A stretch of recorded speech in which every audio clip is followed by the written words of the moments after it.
I'm sure you'd agree that it's a rare privilege to have witnessed the legacy of someone as visionary as Ratan Tata. In fact, his passing leaves behind an immense void, not just in the corporate world, but in the heart of our nation. My colleague Radhika Ramaswamy joins us with a quick update from Mr. Tata's residence. Radhika, Mr. Tata's body will be kept at the National Centre for Performing Arts from now till about 4 p.m. this afternoon, where people can pay their last respects. Right, Ratan Tata, in fact, his mortal remains will be kept at NCPA.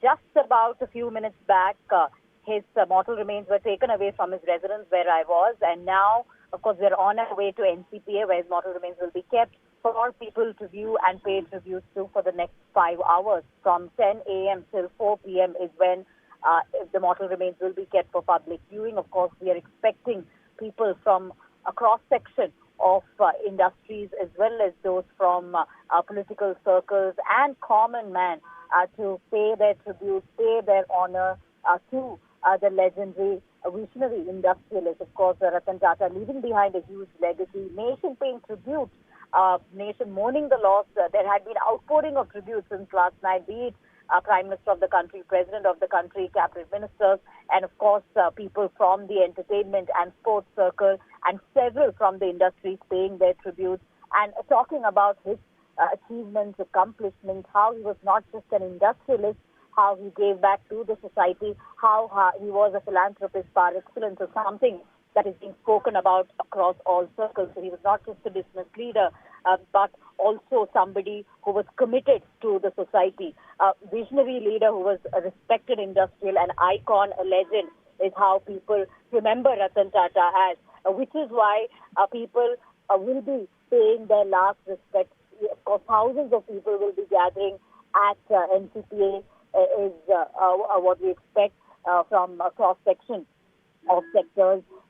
We did see Sachin Tendulkar offering his tributes this morning. Yesterday, of course, Chief Minister and Deputy Chief Minister were also at Breach Candy, where Ratan Tata breathed his last. In fact, Ratan Tata, of course, his priorities, as people say, remain firmly rooted in ethical leadership and community welfare. It was not just about expanding industries, not just about acquisitions and accomplishments, within the Tata Group, but people very often talk about how he believed in doing well for the people at large, for the middle class, for the poor, how he can bring difference to the society, something he often speaks about, and that was something he was committed towards, and this is why he's one of the most admired, one of the most respected industrialists till date, and a legacy which will inspire millions of people, especially the younger generation in the future. Right, but interestingly, Radhika, Mr. Tata, despite his immense influence and control over more than 30 companies operating in about 100 countries across 6 continents, he never appeared on any list of billionaires, right? Well, not really. So he did not chase the billionaire list as something people often talk about, something he speaks in interviews, that he's not behind wealth and money. The wealth creation of Tata Group, Tata Sons, was all about giving it back to the society, which is why, a significant portion of the group's wealth is held by charitable trusts that support various social causes that I've been talking about, including education and care, as well as rural development.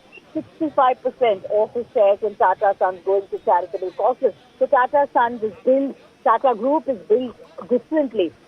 A group which believes in contributing to the society at large, to the public at large, funding education, healthcare, social development projects, all that had been Ratan Tata's focus.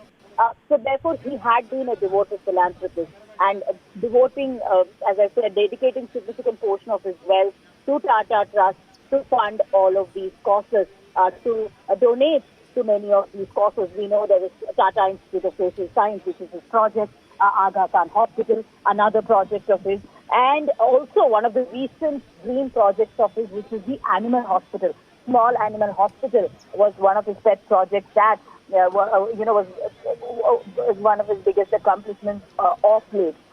So yes, this is what people talk about more than his, business acumen and industrial expansion. It is his philanthropic activities that people often talk about and that he is known and respected for.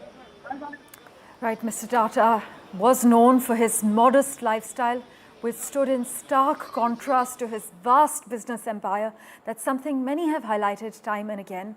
But industry titan Ratan Tata, who died at the age of 86 last evening, will be cremated with full state honours. In fact, the national flag will be flown at half-mast across government offices in Maharashtra as a mark of respect. Radhika, we are told many events scheduled for today have also been cancelled.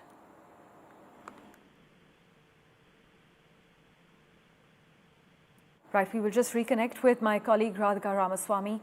But Mr. Tata's body will be kept at the National Centre for Performing Arts in Mumbai's Nariman Point from about 10:30 a.m. to 4 p.m. today, where people can pay their last respects. The cremation will take place at the Worli area later in the day. We are told that Amit Shah will also attend the funeral as Prime Minister Modi left for Laos to attend the ASEAN, India and East Asia summits.